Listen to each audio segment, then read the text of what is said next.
AARP has a strong history of partnering with a lot of organizations too, and they're trying to figure out how to work with entrepreneurs at this point, and they're eager to work with entrepreneurs.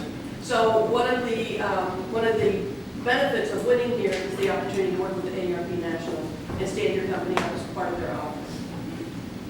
So is this something that AARP sees as a pilot program or something that can replicate in other communities across the country? Yes, that's the goal. You know what I do, so I've been around a lot of caregiving issues and having those thoughts. So within this accelerator, is there resources to tell people, because typically 80% of the people getting care are getting it paid for by Medicare, APD, Social Security. So how to vet the company, the potential company, and how they get into that network to be reimbursed, and how to bill Medicare, how to bill APD. That's part of the next step. So as we are lining up our follow-on team and mentors and connections for our participants, that's part of that next step, is connecting them with the right folks to help coach them and counsel them in that.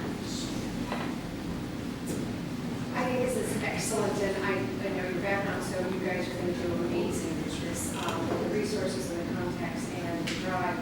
And I have suggested before to connect with the entrepreneur organization, but this is going to be the element that I think will attract them, because they actually have an accelerator program for entrepreneurs, and it's a year-long program, and it's highly successful, and it's for those that just need to jump up to their criteria, which is $1 million or more annually. And so they take these birthing companies or these incubators and have mentors. So I'll be happy to introduce you to the accelerator group to model even some of the things that they've tweaked already. I think we found one of our prizes. Thanks, Mark. I'm thinking a lot of entrepreneurs might want to contribute for the competition by buying exhibitor tables. Is there any idea about the cost? We don't have the cost yet for the exhibitor tables, and we are working with the hotels to identify how many exhibitor tables we're going to be able to have. So part of that is we want everyone in the accelerator first to have a right at a table. So then the folks in the accelerator and then the sponsors, and we need to determine what we have left after that. So we are currently working hard on that. We are kind of gunshot, ready to go. AARP came forward with funding that came through in November, and first session January, so we're just kind of running. So why fragment this in different cities and replicate it as opposed to making the Tampa Bay area the place where people who have caregiving ideas come? Because chances are, AARP's hope is that maybe you get one, maybe two really solid, profitable caregiving businesses out of this whole initiative. So why not have 5, 6 different companies working on different things, or maybe a couple that fall off if there's people stay here in the area who are already interested in working on that. They then collaborate. Why? It's going to be hard, I think, just replicating it later. Why not bring the people here, spend the money flying and housing people here who want to work on the idea, versus spending that money, marketing, branding, setting up a shop. Because Chris, caregiving is local. Caregiving is high touch. A lot of the solutions we're talking about is delivering meals, doing construction on the house. We're building opportunities for local people to start companies and to get their companies up and running in their local community. That's part of our goal of doing this. So yes, you can take, and there are national programs for doing meals and distributing them, but we need a lot of local solutions. We need a lot of things that are high touch.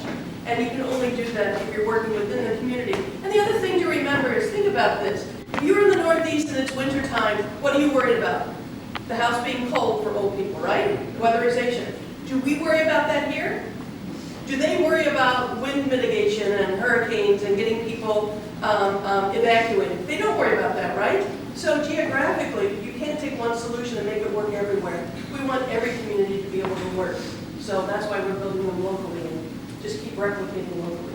I think that, I would say that longer term that makes perfect sense, but I think adding that the swell of people thinking and working on the same ideas, even if they come here, they work on it for 9 weeks, they build their MVP, they do some testing, and then they go back and take it to the city. I don't know which one. Well, personally, I'm gonna make this one the best one out of all. And, I think the tying it in with the 1 million cups as a follow-on and the caregiver conference as a follow-on, just gives it more strength to keep it moving here in the local community and to take those ideas that are growing here and want to stay here. Can you clarify, are you just looking to support products that support caregivers, or are you looking for long-term solutions such as a special year gone? What's the next step after my husband and I are gone? Are you looking for support for communities? Okay. You're shaking your head yes. We mean caregiving in the broadest sense. I mean, that is part of caregiving. That long-term planning, that's a very important part of caregiving. We mean it broadly. And it's products and services. So we are working with services as well as products. Right. And it's, broadly any type of caregiving. It's caregiving for children, caregiving for spouses, caregiving for parents. Our experiences have brought all of us to develop our own solutions with what we do, and that's because of our experiences. And so everybody has an experience and then, can oftentimes come up with an idea or a need that's out there, or an improvement on something that's out there. How are you getting the word out, and what's your goal for the number of participants in the first session? So our first session, so we have it staggered. Materials. Materials, social media, presenting to 1 million cups. When we say we have a session in January and a session in March, we offer it 3 different times for each session. So there's 3 different opportunities. There's an 8 to 10, an 11:30 to 1:30, and a 4 to 6. Because everybody's schedule is a little bit different. What works in their schedule may not work with somebody else's schedule. And so we have 3 different time slots each week during those 9 weeks. And if somebody can't make it to their time slot, they can move into another one during that week, so they're not missing it, and then they continue and stay with their same group the following week. Our ultimate goal, our high end, is 54 participants, because the sessions are smaller. There's 6 to 10 founders in the room, very interactive. They're on their feet the whole time. I think there's a picture, it's kind of small back here, but that's really how it goes. They're standing up, they're working with boards, they're interacting with each other and giving each other the feedback and their suggestions. So it's not sitting there listening to somebody like Marianne or I speak, they're leading it, and we're just kind of helping facilitate and coach that discussion. Sean? So what's your vision of success year 1, year 3, and how are you going to measure that? It sounds like being that broad, you're going to have a lot of metrics that you have to manage, correct? So products get visioned and measured one way, but services, you might not see that for 15 years.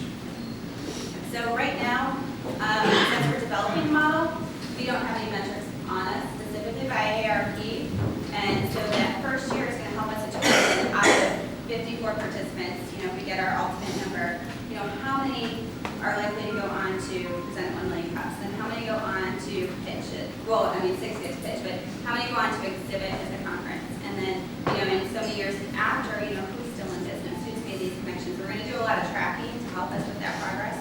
But part of what we're looking at with the conference is the conference can attract big name companies that can tie in very well in the community as well as with our startups, and we can get sponsorships for that will then seed the investment and keep it going. So that's our biggest goal, is to keep this going every year without AARP being the supporter. They're supporting it this year to get it off the ground, and then we're looking to continue to be that and see that.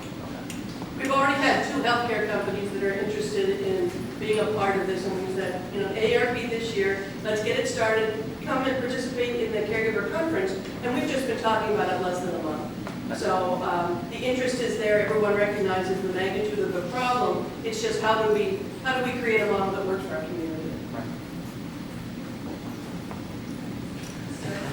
With AARP supporting it, are you focused more on caregiving for the elderly? I know you said it's all across the board, but when you throw up AARP at just the elderly, and that's my mindset is everything but, right? I mean, mine includes elderly, but just people with disabilities in general. So I just want to make sure that the incubator is focused on just elderly care.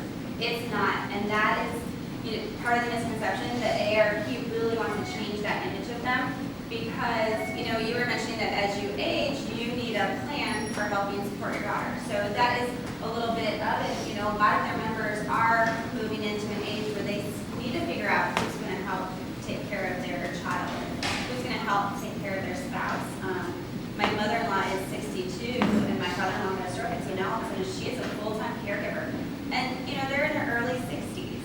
So, you know, there's just such a range that AARP knows that will hit their numbers, and they're looking to support at all levels. So, just to follow up, I am very interested in our business that we are starting up is working with autism. And I see that we are greatly in need for several of the different avenues that you actually have outlined for this. What I'm trying to imagine is, are you going to get a startup? Are you going to get people that are just interested in helping their particular parent, or these are actual companies that you are helping create a model for caregiving, not just caregivers? Great, so everybody who comes into the program is called a founder, whether they have an existing business or whether they are looking to start a business. They are founding something or looking to found something. And it is about a business. It's not about, you know, their one problem that they're looking to solve. It's about what's their solution to the problem that may relate to a business. So it's a much broader vision than just them. So what this is for individuals who are taking care of either an elderly person, somebody with disabilities that they live with. No? No, this is for companies, anyone that has an interest in starting a company to help caregivers. I'm sorry. The products and services are oriented towards individuals who are taking care of an individual like in their house. No, it could be in a hospital, it could be in a nursing home, it could be anywhere. So it's very broad, you know, doctors, nurses, aides, techs, you know, anyone who has identified a solution within the caregiving space. There's a lot of nurses in hospice, for example, that have found workarounds, especially for nausea and things like that they've been doing for years. And as they do it, they're going like, oh, this would be a great business. But they, you know, they do it as part of their own practice. We want those kind of solutions that we know are out there to come out, and so that we can get them utilized more broadly. And you know, the other part of it is they may not have the time, the money, the energy to take it to market. They may have something, but they just, and they think it's awesome. They don't want to take it to market. So if they come through this 9-week program, they can have a nice, pretty package that they can then offer to somebody else to take it to market. They already identified who the market is, who's going to buy, who's a partner, you know, how are they going to get to it, so they have it neatly packaged for somebody else to take it to market. Gene? Maybe I missed it. Is there a cost to a company for coming through the Caregiver Accelerator? And do you take an equity stake? No, we don't take an equity stake. It is $200 per participant, but it's $150 for AARP members. And there are communities that we're utilizing the Wendy Kennedy, so what compares YU methodology, and there's other communities in the U.S. that use that same one, and it's $800 to $1,000 per participant. So AARP has drastically reduced the fee for this, and we've also incorporated several other elements beyond just that one. If you already have a startup that we think would be appropriate, do you have to go through the program? Do you have to go through this 9 years? Yeah, I mean, it can work for existing businesses if they're early stages. We've had existing Well, like, businesses. you know, like he's got a lot of that. I mean, I don't know, but. He went through the Wendy Kennedy program at Tech Garage. Okay, but, so he already did this, so he would have to go through it again? That's what we keep. No, No, I'll just ambush her. and that he does really well. No, I'm saying he's already gone through it, and several people have gone through Yes. different things, so. He's more at the point of getting engaged when it comes to the caregiver conference part of it. Yeah, that's what I mean, in order to present at the caregiver conference. As a pitch competition. Yeah, it's an advantage. Have to go through. Yes. Yes. With you guys again, so he would have to go through again. Yes, okay, I'm just following. But he would probably have more opportunity because of where he's at, of coming and networking at the pitch competition, networking at the conference, things like that. Like, there's different fits, and so even if somebody doesn't fit within our are very happy to talk to them and direct them the same way that we would any one of our participants. Because we want it to be the best. We want this community to be known for being a caregiver community and getting these solutions out there. Chris? Because, and then just follow up on Sherry's point, because it seems like you're targeting a very narrow audience, which are people interested in caregiving solutions in the Tampa Bay area that are just in the idea stage. That's what if the people, it seems like the people that would be at the idea stage that would want to participate in a 9-week program and do something are probably a bunch of retired folks, right? I mean, like that seems like, there's young people too, but I'm saying there's a big audience there. Like, hey, I just retired. I have time on my hands. I got this idea. I'm going to execute it. I'm an AARP member. Are you doing massive marketing blasts and mailers to the Tampa Bay AARP members to say, hey, do you have an idea? Join this accelerator, bring it to market? Because I think that, that's probably get a good influx of people there. But, people, I'm concerned with Sherry's point too about, if you're already a little bit through, you might not want to join. To go. And it depends, I did mean to address that too, so to take it back to the last part of what you just said, if they already have a business and they're not getting traction in the market, but they're still, early couple years into it, and they're just not seeing the traction they thought, they may have missed a step along the way. They may not have done all the due diligence. Their plan may be off a little bit. And they might be interested in going through this to kind of do a reset, start over, think through it, and come out with their business value of what it is that they're doing and who they should be going after. So there are companies that may already be in market but not seeing any traction or any growth or making the right connections, and this would be a benefit to them as well. As far as AARP, they are sending information out for us. They are a huge ship in a big ocean, so even though they have us moving very fast, they can't quite turn so fast. They're doing email blasts for us for this first round, postcards before the second round, and then an article in their magazine for the conference in May. So that's their speed. And that's part of why they're funding us to develop this model completely without their arms around it, because they want it developed within the community by entrepreneurs, for entrepreneurs, and then they can take it and roll it out elsewhere. Great presentation, exciting time for it. What can we as a community do to help you guys get the accelerator on the ground? I wasn't going to call it.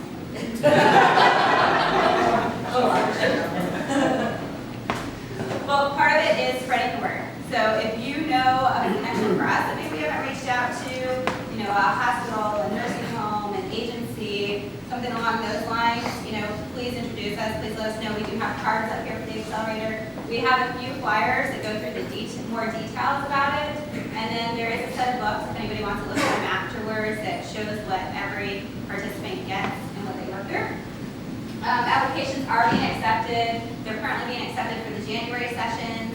After those launch, we're just going to open it right back up for the March sessions. And we'll be bringing more information about the Caregiver Conference. Our website is www.caregiveraccelerator.com. So you can go on there if you would, please. You'll see the application and you'll see more information as well. And because you're my friends, I'm going to tell you this. You don't need to be 50 to join AARP. You can join at any age. For $16 a year, you can save yourself $50 on the application there. And you're allowed to discount. The deadline for the January session is December 15th. That's worth it.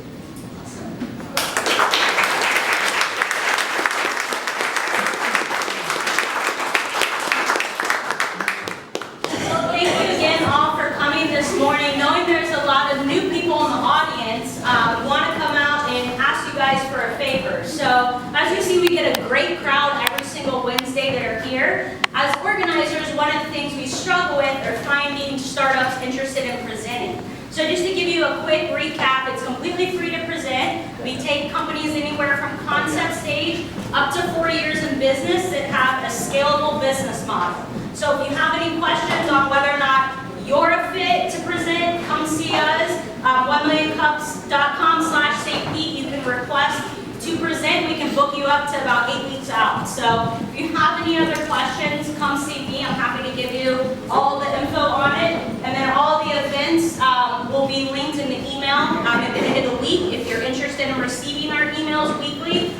There's sign up right by the door. And other than that, I will be quick and get out of you guys' way. And please give a warm round of applause for Vinny with Gasparilla Interactive.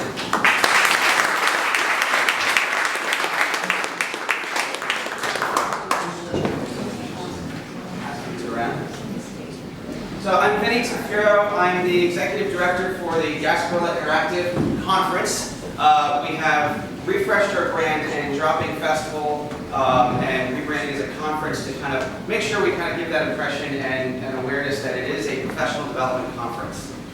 Our hashtag and Twitter handle are GasParillaIX, and the website is GasParillaInteractive.org. A little background on our founding and purpose.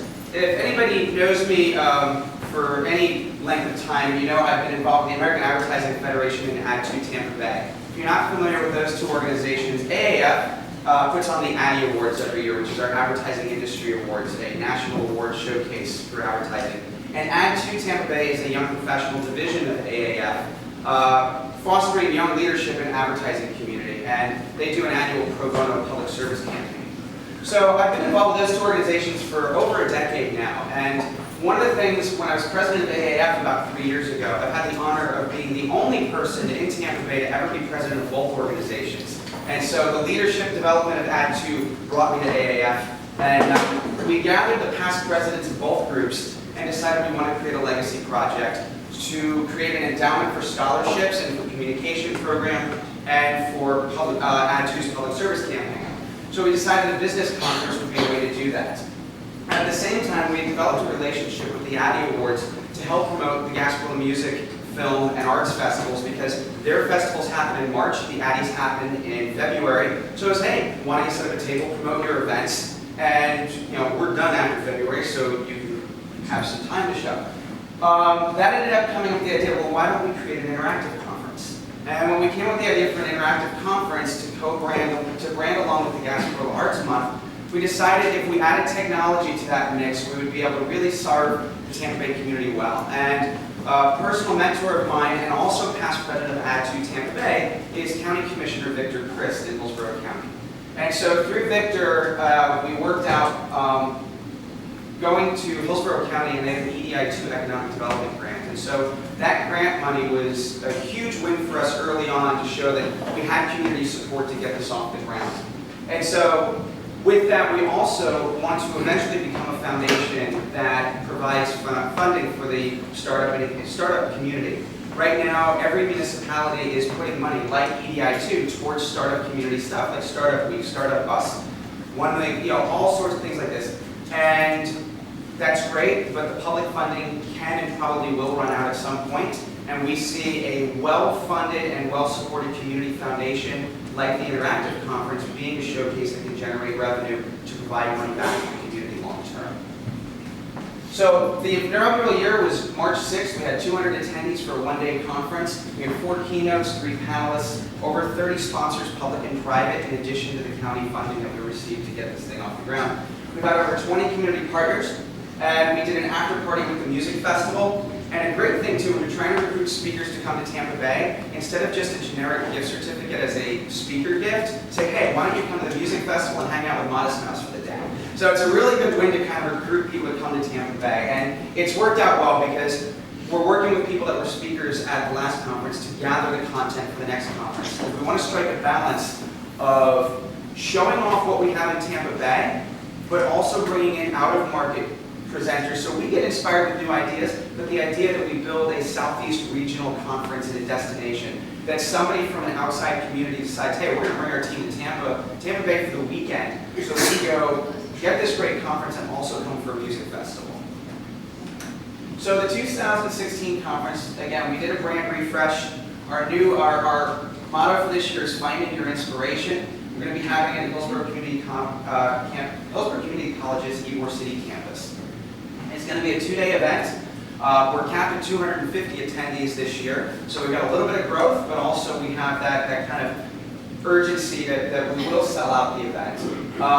We're going to do more interactive participation as well as a speaker series this year, and we're going to be doing a Technology Expo on that Friday.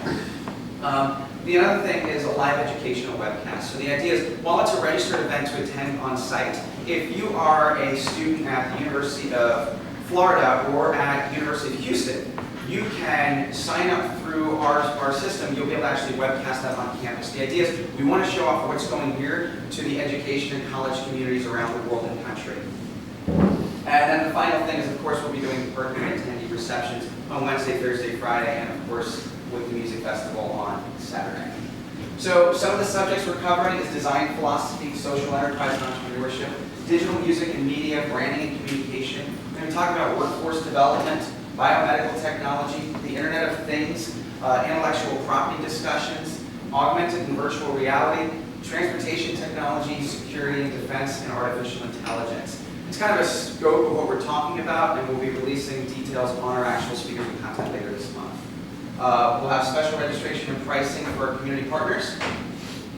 And of course, our sponsors are our core group, that's our founding club. And we also have anything you can sponsor, from our concert reception to having your name under yours presented by. So we're taking all of that. And thank you very much for having me. So,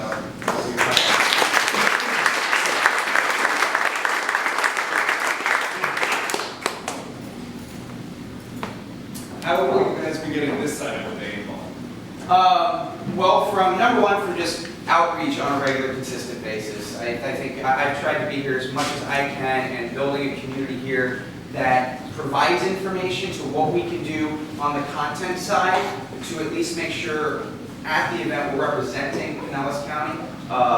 We're also doing the same thing with Pasco County. We really do want to make this a Bay Area event, because if it's going to have a regional draw for people to attend, nobody in Charlotte cares that we have a bridge.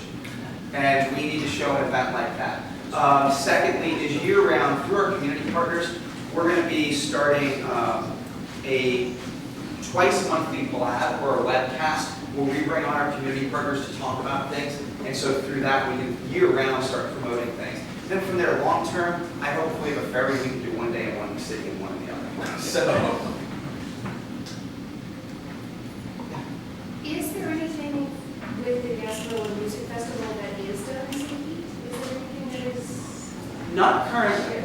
And I can't speak for them because we are separate organizations, but I know Heart is the one that initiated why they do GMF on the streetcar on certain times, where they'll have live music on the streetcar. So I know in seeing that organization, that year-round things to do that, while Curtis Hickson Park is their epicenter for it, they're doing community stuff. They've actually become the Gasparilla Music Foundation because they do want to do more. So,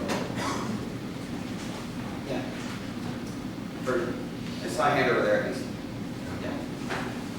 Yeah, it seems to me you just need to have the ships come by St. Petersburg, that's all. Yeah. No, but I was saying, how are you doing the webcasting? Because nowadays you have like Periscope, which is free. It's actually pretty cool.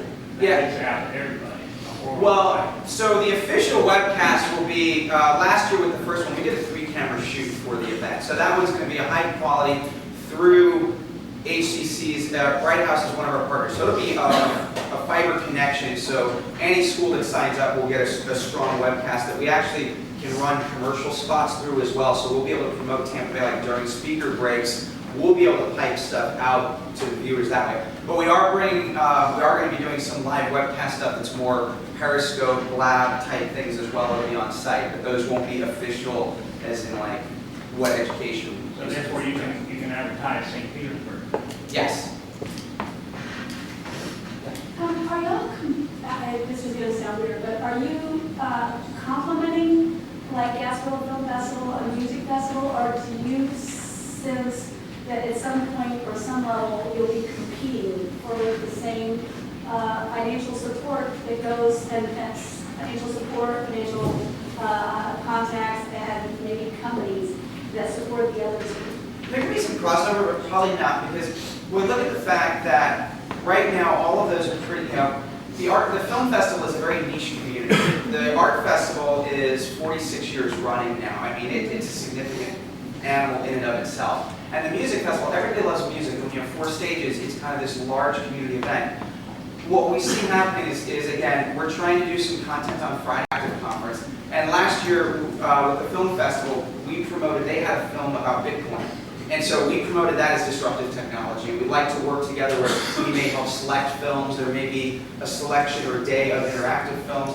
Long term, who knows what's going to happen. But none of us see it as competitive. And like, what's the cost? I hate to be ugly, but what's the cost? No, they're all separate. So with ours is the full registration is $200. However, what we're doing is rather than an early bird timing schedule pricing, we're doing a community partner pricing. So through Greenhouse and 1 Million Cups or Tampa Bay Wave, you'll be able to get a $100 ticket for the 2 days as opposed to $200. We want to strike this balance of making sure there's a perceived value of a registration for the conference. So if somebody does want to bring their team from out of the market to come to the event, there is that value. But we do want to make sure through the community partner program, we have a way for our own community of entrepreneurs to get to the event at a significant discount. So that's kind of the two. Is your marketing area like just this area of Florida, or does it go all the way to like Miami? It's statewide on that, and then we're looking at some social media marketing. When the music festival releases their lineup of bands, depending on where those bands come from and what kind of travel tendency their fans have, we can market directly to the startup communities in those cities and say, hey, not only is your band playing here that weekend and it's cold where you live, but we also have a good startup economy too. So we're experimenting with it. Yeah, interactive conference. Can you explain a little bit more what is an interactive? I've never heard of an interactive conference. So it depends. Interactive is interesting because from the advertising industry, we have an interactive category. Basically, interactive counts as any responsive website. If you talk about interactive, for me, it's any two things within society or the known universe that could or could not eventually interact with each other. At one point, apps and cab companies did interact, and now we have Uber and Lyft. So what the point of this is not that there's a specific target of who would come. The attendees here are people that are looking, okay, I do this every day. I want to learn about what's going on way over here because I might be able to use it here. And so we want to create interactions amongst ideas and people that help break down those silos. I didn't hear you use the word South by Southwest. No. Because they're a 28-year running event and we have a 110-year-old brand. And so there's comparisons that you can make. And I think we're uniquely situated to make this a large regional conference. There's interactive and innovation conferences popping up in every city. Orlando had IX, and it was a good success. We wouldn't have done this event if we didn't have a music festival, a film festival, an art festival, and a 100-year brand to go with. That's what made this uniquely situated to do something with it. And so while we see that there, we've used, over $200 million in economic activity because of South by Southwest. But again, they've been running almost 30 years. Right. Who do you see as your primary demographics for the attendance? Again, it's your disruptors and innovators across multiple sectors. So that's kind of, it's that 1 or 2% in every sector that's like, you know what, I went to that whatever conference that was totally out of my wheelhouse, and I got something really amazing I can use over here. Yeah, sure. Can I just say, Yeah. having gone to that last year and being one of the founders, club folks, that it was evocative and innovative that we could actually speak with the individuals that were up on panels, and they were sitting in the audience with us for the next panel discussion, so we could continue the conversation that they had on the panel down in the audience, and we could mill around with them. So it was really intimate, interactive conference where you could interact with the speakers and they were interacting with you, and it wasn't just a bunch of marketing folks. The architects were there. There were some other innovators with 3D printing, and it was really evocative. And I'm looking forward to this year to see how much further we can take a lot of the conversations that we started last year. So I really appreciate what you're putting together there, and I'd like to see it expand to St. Pete.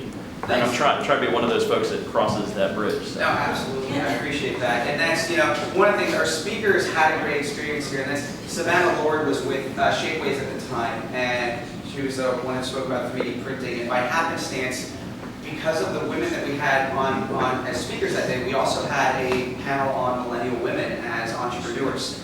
And the great thing about that is Savannah was then at South by the following Friday talking about Tampa.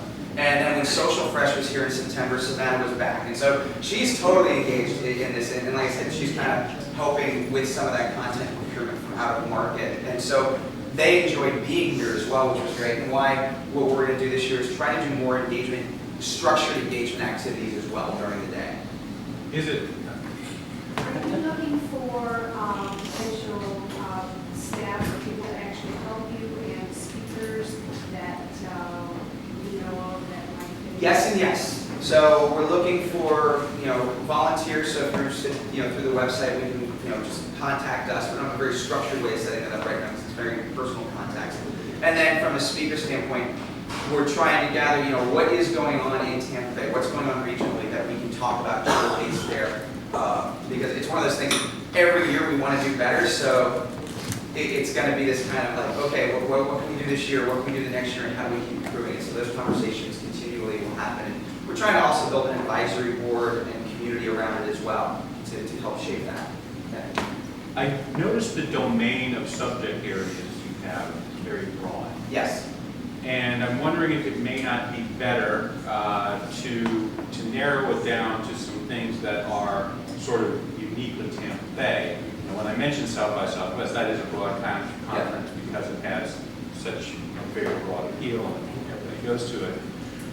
I don't know why Austin in particular, but Austin's, it is kind of like a city like Tampa Bay in that it's probably about the same size, and it also isn't known for any particular kind of technology. It's known for music, whereas Gasparilla is sort of a Tampa Bay thing. What kind of a tie-in between those lists of giant list of technologies with Gasparilla as a theme and the Tampa Bay area as a platform? So that list is kind of a broad spectrum, and maybe this year we get a third of those really addressed. Maybe next year it's a different third. Maybe in 3 years some of those aren't even innovative anymore. So that's part of that is why that list is large, because that's the scope that we're looking for. So if you know people in those areas, we want to figure out if that works. Maybe it works next year, maybe it doesn't work this year.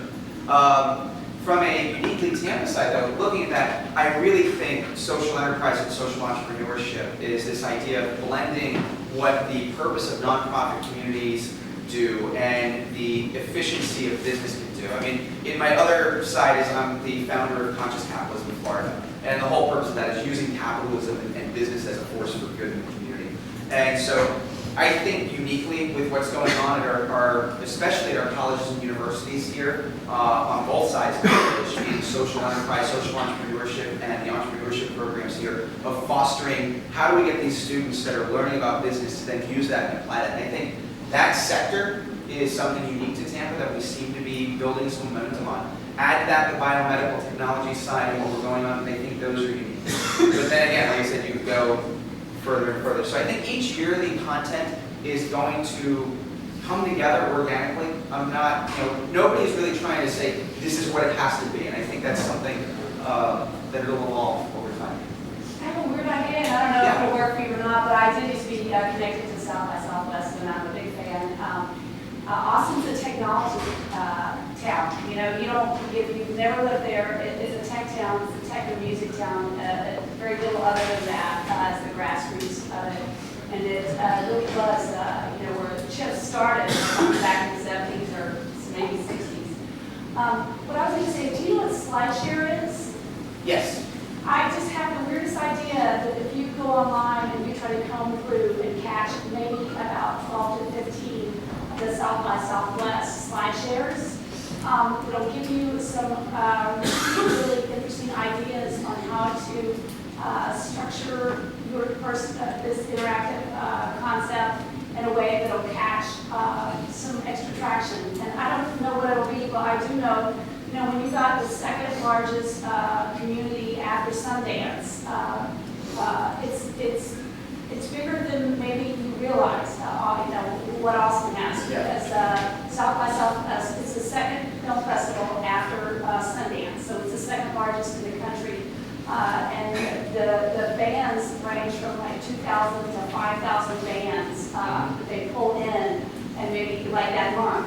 So you've got like such a huge pull combined with technology that their slide shares might just give you some extra resources. Yeah. You know? No, I'll definitely, we've been looking at a lot of their marketing materials, some of their presenters and things like that. So we're definitely looking at what's going on there. And actually that brings up the point when you mentioned Sundance, why, with competitive compared to collaborative with the film and music festival. And that's a challenge. Like the film festival is at the end of March. So it's hard to collaborate with them, but they're at the end of March because, well, they can get better films being the small, this startup film festival because they're not going to present a film at Gasparilla before they present at South by. So I'm going to say something which sounds really weird, but part of it is how you use your resources.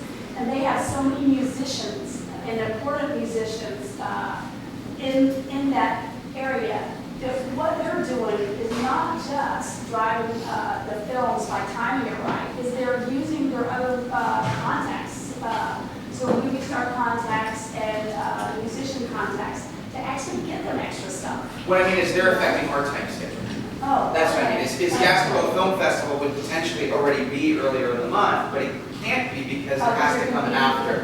Because we don't have that. Yeah. So it's such a weird experience because it's like if you work for Gasparilla and you work for South by Southwest, it's like, is there a 2 to 3 hour waiting line for South by Southwest to get into stuff? Because there is.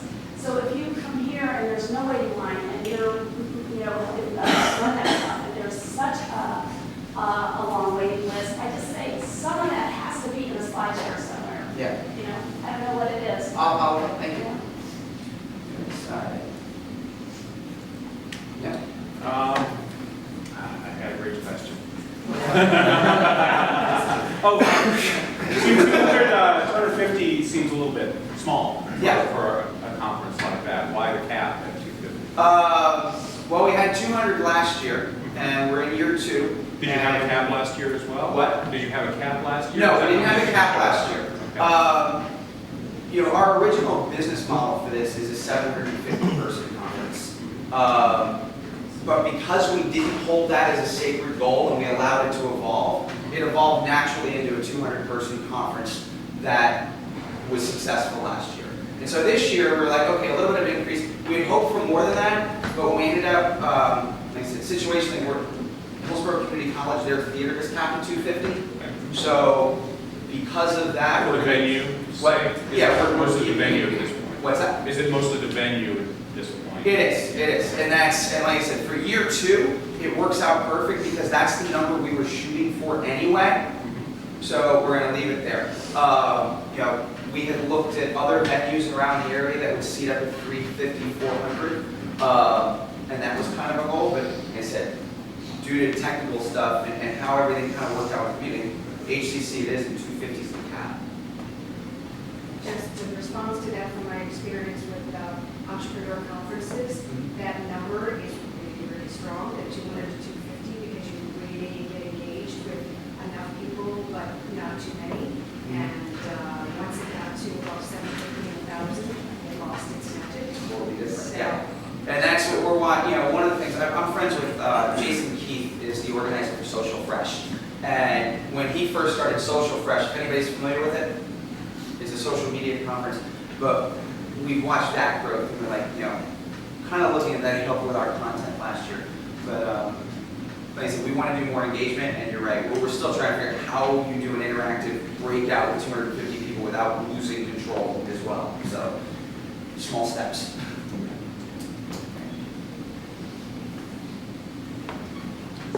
Yeah. So how can we as a community help you go to Gasparilla Interactive? Well, like I said, GasparilLaInteractive.org is our website. There's a contact form. Feel free to email. It comes directly to me. Let me know if you have any insight, ideas. We welcome them. From a financial side, we are still selling Founders Club memberships, and we've got a sponsor packet, like I said, from a cocktail reception or the name badge to you want to be presenting sponsor for the whole thing. We've got opportunities. But it is also, there's not a big structured sponsor package as well. It is very much us working with each individual founder, each individual sponsor, we go, how can we make this work for you? Because what Sean wants from this is different than what Bright House wants from this, or what any different sponsor wants from this. So we really are right now working with everybody uniquely because it'll build structure with time. And what we're doing is this is a very community-focused effort. And so, like I said, anything you want to do to be involved, please let us know.